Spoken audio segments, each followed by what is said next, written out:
Hello guys, welcome to Divyanka classes. I am Divya Jahangir and today I am gonna teach you meaning, nature, scope and importance of management. So before starting this video, I wanna tell you that this video is useful for all those students who are preparing for NTA UGC NET JRF from Commerce and Management stream and for all those candidates who are also preparing for RPSC Assistant Professor exam from BADM. You guys can also follow me on Instagram and on Telegram. आइए start करते हैं आज की class को और जानते हैं management का मीनिंग क्या है, उसका नेचर कैसा है, उसका स्कोप कितना है और वो कितना ज़्यादा इम्पोर्टेंट है। जो भी बच्चे आरपीएससी असिस्टेंट प्रोफेसर एग्जाम की प्रिपरेशन कर रहे हैं और जिनका सब्जेक्ट जो है वो बीएडीएम है, उन लोगों को मैं बता देती हूँ कि जो पेपर 1 में अपनी इनिशियल यूनिट दे रखी है that is theory and practices of management, उसी का एक टॉपिक है जिसकी हम आज इन डेप्थ स्टडी करने वाले हैं। Meaning of management. Management is the process of planning, decision making, organizing, leading, motivating and controlling the human, financial, physical and information resources of an organization to reach its goals efficiently and effectively. देखिए, management का मतलब normally layman language में हम सब जानते हैं। एक student के लिए मैनेजमेंट का मतलब अलग हो सकता है, एक हाउसवाइफ के लिए अलग हो सकता है।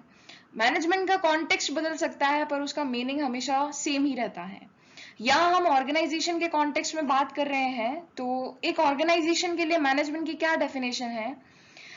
मैनेजमेंट एक ऐसी प्रक्रिया है जिसके अंदर हम ऑर्गेनाइजेशन के उद्देश्यों को, ऑब्जेक्टिव्स को प्लान करते हैं, हम निर्णय लेते हैं, लोगों को संगठित करते हैं, उन्हें लीड करते हैं, उन्हें मोटिवेट करते हैं और इन द एंड हम कंट्रोल करते हैं। कंट्रोल हम किसको करेंगे? Human, financial, physical and informational resources को, ताकि हमारे ऑर्गेनाइजेशन के जो गोल्स हैं उन्हें एफिशिएंटली और इफेक्टिवली पूरा किया जा सके। जो भी डेविएशन है उसका रीजन पता लगाया जा सके और इसको कैसे हम खत्म कर सकते हैं ये भी हम जानने की कोशिश करते हैं। नेचर ऑफ मैनेजमेंट या फिर हम बोल सकते हैं कैरेक्टरिस्टिक्स, मैनेजमेंट की विशेषताएं या फिर प्रकृति। देखिए, सबसे पहले विशेषता क्या है कि जो मैनेजमेंट है वो यूनिवर्सल है, सार्वभौमिक है। Management is universal as it is common and crucial in all organization. Universal क्यों है? क्योंकि ये कॉमनली और इम्पोर्टेंट रूप से हर एक ऑर्गेनाइजेशन के अंदर यूज किया जाता है। ऐसा नहीं है कि सिर्फ मेरी ऑर्गेनाइजेशन के लिए ही मैनेजमेंट को बनाया गया है, ऐसा बिल्कुल भी नहीं है। इसलिए सार्वभौमिक है, हर एक फर्म, हर एक एंटरप्राइज मैनेजमेंट को यूज करता है। You can apply the principles of management in all situations regardless of the nature, location and size of enterprise. आपके फॉर्म की नेचर, लोकेशन, साइज क्या है ये मैटर नहीं करता है। आप इन सब के बावजूद जो प्रिंसिपल्स ऑफ मैनेजमेंट है उन्हें अपने एंटरप्राइज के अंदर अप्लाई कर सकते हैं। दूसरी विशेषता देखिए कि मैनेजमेंट जो है वो एक सोशल प्रक्रिया है, सोशल प्रोसेस है। Management involves handling people organized in a group, क्योंकि मैनेजमेंट के अंदर एक मैनेजर क्या करता है, जैसे अगर आपको अपने ऑब्जेक्टिव्स को पूरा करवाना है तो आपको वर्कर से काम करवाना पड़ेगा, तो उन्हें ऑर्गेनाइज करना पड़ेगा। और हम सोशल प्रोसेस क्यों बोल सकते हैं? क्योंकि हम समाज के अंदर रहकर काम करते हैं और उन्हीं लोगों के लिए काम करते हैं और उसी समाज से लोग आते हैं हमारे ऑर्गेनाइजेशन के अंदर एम्प्लॉयमेंट के लिए, वही वहाँ काम करते हैं। तो इसलिए हम बोल सकते हैं कि जो मैनेजमेंट है वो एक सोशल प्रोसेस भी है। थर्ड नेचर देखिए इसका क्या है कि मैनेजमेंट जो है वो इंटेंगिबल है, अदृश्य, दिखाई नहीं देता है। Management is intangible, it is not thing और ऑब्जेक्ट। ये कोई वस्तु नहीं है जिसे कि आप टच कर सकते हैं, but you can feel its presence through the results of its efforts as adequate, orderly work output and employ satisfaction. पर इसकी प्रेजेंस को आप फील कर सकते हैं। आप कैसे फील कर पाएंगे? जब आपके ऑर्गेनाइजेशन के जो रिजल्ट्स है आपके फेवर में आएंगे तो आप इस मैनेजमेंट को जरूर फील कर पाएंगे कि मैनेजमेंट से हमको कितनी ज्यादा हेल्प मिली है। अगला नेचर देखिए इसका कि मैनेजमेंट जो है वो डायनामिक नेचर का होता है, गतिशील प्रकृति का होता है, हमेशा सिमिलर नहीं रहता है, गति करता रहता है, बदलता रहता है। Management is dynamic as it must remain equipped to face various changes in the corporate environment caused by social, economic, technological, political और human factors. मैनेजमेंट डिपेंड करता है या ऑर्गेनाइजेशन डिपेंड करती है एनवायरनमेंट के ऊपर, और एनवायरनमेंट जो है वो कभी भी फिक्स नहीं रहता है, हमेशा अनसर्टेनिटी एनवायरनमेंट के अंदर बनी रहती है। तो जैसे जैसे एनवायरनमेंट में चेंजेस आते हैं, एनवायरनमेंट में कौन से फैक्टर्स इंक्लूड कर सकते हैं, सोशल, इकोनॉमिक, टेक्नोलॉजिकल, पॉलिटिकल या फिर ह्यूमन फैक्टर। अगर गवर्नमेंट कोई नई पॉलिसी लेके आई है तो हमें ऑर्गेनाइजेशन के अंदर उस पॉलिसी के रूल्स को फॉलो करना पड़ेगा। अगर टेक्नोलॉजी और डेवलप्ड हो गई है, नई नई चीजें मार्केट में आ गई है, तो हमें भी ऑर्गेनाइजेशन के अंदर उस टेक्नोलॉजी को लेकर आना पड़ेगा, क्योंकि हम हमारे ऑर्गेनाइजेशन की ग्रोथ चाहते हैं। इसलिए हम बोल सकते हैं कि जो मैनेजमेंट है वो भी डायनामिक नेचर का होता है।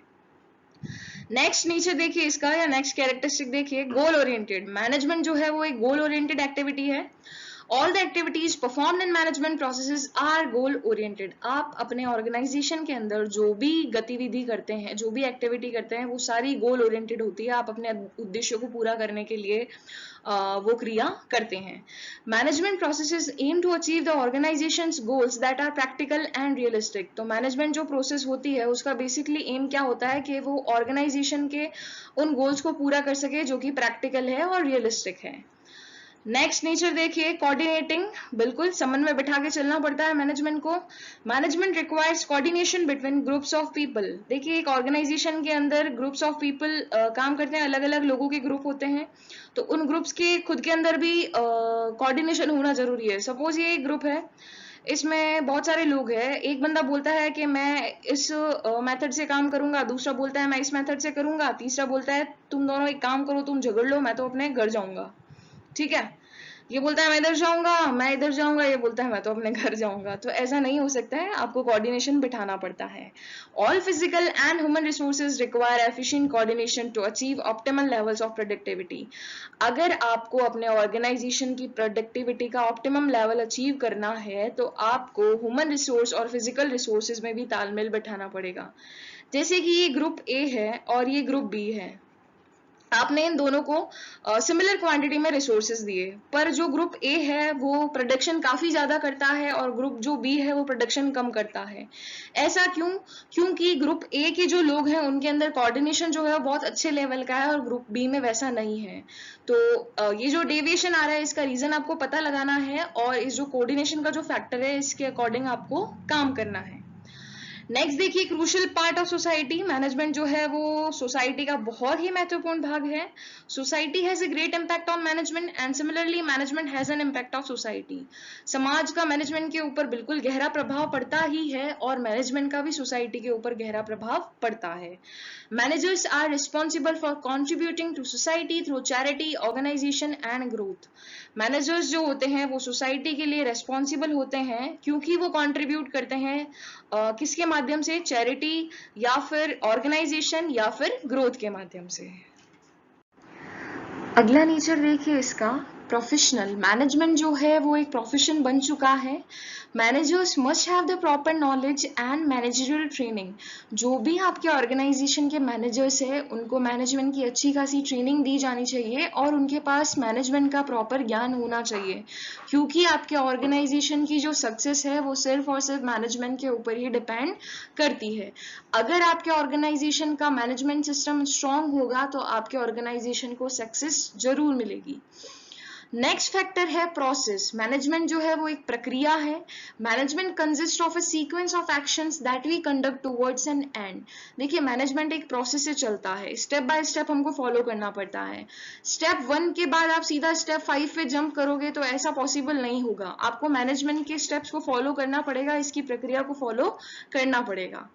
Management is art as well as science. Management कला भी है और विज्ञान भी है। कला कैसे है? क्योंकि मैनेजर्स अपने क्रिएटिव माइंड से डिसीजन लेते हैं, कुछ ना कुछ क्रिएटिविटी लाते हैं।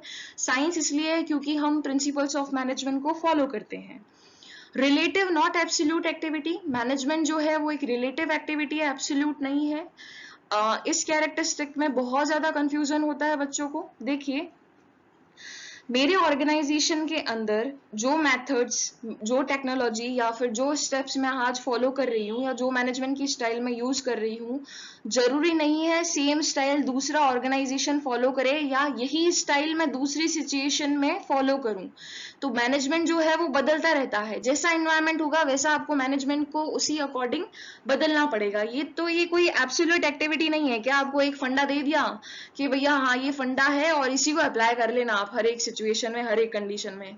तो ऐसा नहीं होता है। मैनेजमेंट जो है वो एक रिलेटिव एक्टिविटी है।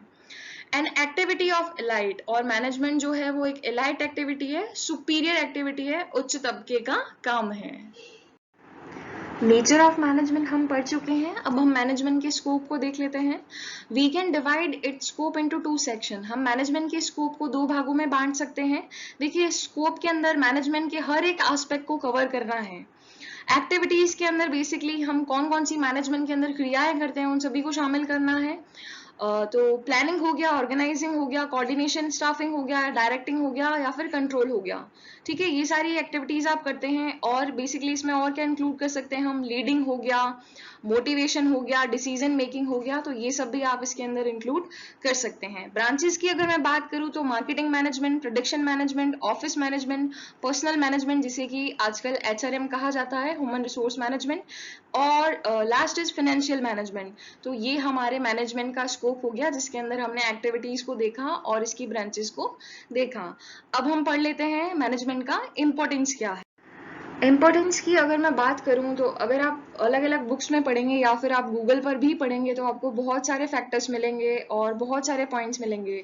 हो सकता है कुछ पॉइंट्स बुक में अलग दिए हो या दूसरी बुक में और अलग हो, तो मेरे एंड से मैंने कोशिश की है, जितने भी सोर्सेज मेरे पास थे उन सब से मैंने इसको 3 सब पार्ट में डिवाइड किया है और जो भी रेलिवेंट पॉइंट मुझे लगे उनको इन फैक्टर्स के अंदर रखा है। सबसे पहले हम देख लेते हैं कि बिजनेस इंस्टीट्यूशंस के लिए मैनेजमेंट जो है वो कितना ज्यादा इंपॉर्टेंस रखता है। सेटिंग ऑब्जेक्टिव्स एंड प्रायोरिटीज, अगर आपके ऑर्गेनाइजेशन में मैनेजमेंट अच्छी तरीके से काम कर रहा है तो आप सबसे पहले ऑब्जेक्टिव को डिसाइड करोगे, आपकी प्रायोरिटीज क्या है उसको डिसाइड करोगे, उसको सेट करोगे और उनको एक ऑर्डर में अरेंज करोगे। अकम्प्लिशिंग ऑब्जेक्टिव्स को पूरा करने का काम करता है। ऑप्टिमम यूटिलाइजेशन ऑफ रिसोर्सेज, आपके ऑर्गेनाइजेशन के जो रिसोर्सेज है उसका अच्छा इस्तेमाल हो, काफी ऑप्टिमम उसका हम यूज कर सके, इसमें भी मैनेजमेंट बहुत हेल्प करता है। मेकिंग डिफिकल्ट डिसीजन, कठिन निर्णय को लेने में मैनेजमेंट हेल्प करता है। सॉल्विंग कॉम्प्लेक्स प्रॉब्लम्स, जो भी जटिल समस्याएं आ जाती है उनको भी सॉल्व करता है। ओवरकमिंग कॉम्पिटिशंस, आपको कॉम्पिटिटर से कैसे compete करना है, कैसे ओवरकम करना है, उसमें भी इसका बहुत बड़ा योगदान है। क्रिएटिंग साउंड ऑर्गेनाइजेशन, आपका जो ऑर्गेनाइजेशन का एनवायरनमेंट है उसे साउंड बनाने की कोशिश करता है। साउंड से यहाँ मतलब वो म्यूजिक सिस्टम वाला साउंड नहीं है, यहाँ साउंड से मतलब अच्छा है, स्वस्थ हेल्दी ऑर्गेनाइजेशन, हेल्दी इन्वायरमेंट रहना चाहिए आपके ऑर्गेनाइजेशन का। डेवलपिंग ह्यूमन रिसोर्सेज, तो जो भी ह्यूमन रिसोर्स आपको चाहिए उनको डेवलप करने की कोशिश करता है। एस्टेब्लिशिंग साउंड इंडस्ट्रियल रिलेशन, जो भी लोग आपके ऑर्गेनाइजेशन के अंदर काम कर रहे हैं उनके बीच में जो भी रिलेशंस है, इंडस्ट्रियल रिलेशंस है, उसको भी हेल्दी रखने की कोशिश करता है। इम्प्रूविंग प्रोडक्टिविटी, आपकी उत्पादकता को बढ़ाता है, प्रोडक्टिविटी को काफी इंप्रूव करता है। अडॉप्टिंग न्यू टेक्नोलॉजी, नई टेक्नोलॉजी को आप अडॉप्ट कर सकें इसमें हेल्प करता है। इंट्रोड्यूसिंग चेंजेस, और क्या क्या चेंजेस हम ला सकते हैं उनसे भी आपको इंट्रोड्यूस करवाता है। Number B point is importance for society. Management society के लिए कितना ज्यादा महत्वपूर्ण है देख लेते हैं। Number 1 is proper utilization of society's resources. देखिए, आप सोसाइटी के रिसोर्सेज का यूज करते हैं और उन रिसोर्सेज का अच्छा यूटिलाइजेशन होना जरूरी है, तो मैनेजमेंट इसमें हेल्प करता है। Integrates interest of various groups of society, तो एक सोसाइटी के अंदर अलग अलग टाइप के लोग रहते हैं और उनका अलग अलग इंटरेस्ट होता है, तो जिनका सिमिलर इंटरेस्ट होता है उनको एक जगह लाने का काम भी मैनेजमेंट करता है, उन्हें इंटीग्रेट करने की कोशिश करता है। प्रोवाइड्स गुड्स एंड सर्विसेज, आपको गुड्स उपलब्ध करवाता है, आपको सेवाएं उपलब्ध करवाता है। जनरेट्स एम्प्लॉयमेंट, रोजगार जो है उसको जनरेट करता है, लोगों को रोजगार के अवसर मिलते हैं। Delivers and improve standards and quality of life, लोगों के लाइफ के जो स्टैंडर्ड है, जो क्वालिटी है, उसको काफी हद तक इम्प्रूव करता है और जो भी क्वालिटी ऑफ प्रोडक्ट या सर्विसेज उनको चाहिए उनको भी डिलीवर करने की कोशिश करता है। प्रोटेक्ट सोशियो कल्चरल वैल्यूज, जो भी सोशल कल्चरल वैल्यूज है, जो भी एथिक्स है, उनको भी प्रोटेक्ट करता है। प्रमोट सोशल अपलिफ्टमेंट, समाज को ऊपर उठाने की कोशिश करता है, उसको प्रमोट करता है। प्रमोट्स सोशल चेंज, समाज में कैसे परिवर्तन लाया जा सकता है उसको भी प्रमोट करता है। करियर अपॉर्चुनिटीज ये प्रोवाइड करवाता है। कॉन्ट्रीब्यूट्स टू एनवायरमेंट प्रोटेक्शन, और कैसे हम एनवायरमेंट को प्रोटेक्ट कर सकते हैं, हमारे वातावरण को स्वच्छ रख सकते हैं, इसमें भी काफी हद तक कॉन्ट्रीब्यूशन देता है। Last point is importance for the nation's economy. एक नेशन की इकोनॉमी के लिए मैनेजमेंट कितना ज़्यादा इम्पोर्टेंस रखता है। Proper utilization of natural physical resources, आपके कंट्री के जो भी नेचुरल फिजिकल रिसोर्सेज है उनका प्रॉपर यूटिलाइजेशन इस्तेमाल होना चाहिए। ह्यूमन रिसोर्सेज का प्रॉपर उपयोग होना चाहिए। Encourage capital formation, capital formation को एनकरेज करता है कि लोगों के अंदर एक सेविंग की हैबिट जनरेट हो और उस सेविंग से वो छोटे छोटे स्टार्टअप स्टार्ट करें ताकि हमारी जो नेशन की इकोनॉमी है वो स्ट्रांग हो सके। Contributes to national planning, national planning में भी कंट्रीब्यूट करता है। बैलेंस्ड इकोनॉमिक डेवलपमेंट, ऐसा नहीं है एक तबका बहुत ऊपर उठ जाए एक तबका बहुत ज्यादा नीचे गिर जाए, तो इसको बैलेंस करने की कोशिश भी मैनेजमेंट करता है। एरिडिकेट्स पॉवर्टी, और गरीबी को कम करने की, खत्म करने की कोशिश मैनेजमेंट करता है। Contributes to the prosperity of nation, और हमारे राष्ट्र की समृद्धि में भी बहुत बड़ा योगदान देता है। तो आज की क्लास में बस इतना ही, मिलते हैं अगले वीडियो में। अगर आपको ये वीडियो पसंद आया तो लाइक कीजिएगा, कमेंट कीजिएगा, और अगर आप इस चैनल पर नए हैं तो सब्सक्राइब कीजिएगा। मिलते हैं अगली क्लास में, तब तक मस्त रहिए, स्वस्थ रहिए, खुश रहिए। Bye bye.